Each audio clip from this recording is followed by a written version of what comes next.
Praise the Lord. உங்களுக்காக கொடுக்கப்பட்ட இன்றைய வார்த்தை 1 தெசலோனிக்கேயர் 5:5.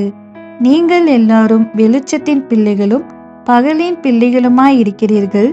நாம் இரவுக்கும் இருளுக்கும் உள்ளானவர்கள் அல்லவே.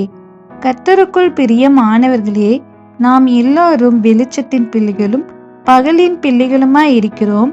எனவே நாம் வெளிச்சத்துக்குரியவைகளை நாட வேண்டும். இப்போது நமக்கு இந்த உலகம் இருளாக இருந்தால் இந்த உலகம் எப்படி இருக்கிறது என்று கூட தெரியாது. ஆனால் இந்த உலகத்திற்கு வெளிச்சம் இருந்ததினால் நாம் இந்த உலகத்தை பார்க்க முடிகிறது. இது போலதான் நம்முடைய வாழ்க்கைக்கும் வெளிச்சம் தேவையாக இருக்கிறது. அந்த வெளிச்சம் நம் தேவனிடத்தில் உள்ளது. அந்த வெளிச்சம் நம் தேவனாய் இருக்கிறார். இப்போது உலகத்தின் ஜனங்கள் எப்படி வேண்டுமென்றாலும் இருக்கலாம். ஏனென்றால் அவர்கள் இருளில் இருக்கிறதை உணராமல் இருக்கிறார்கள்.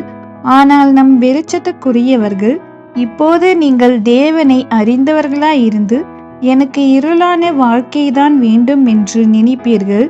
அதாவது உலக பிரமாணமான காரியங்கள், அதில் தான் சந்தோஷம் உள்ளது என்று கூட நினைப்பீர்கள். ஆனால் நித்திய சந்தோஷம், சமாதானம் நம் தேவனிடத்தில் உள்ளது.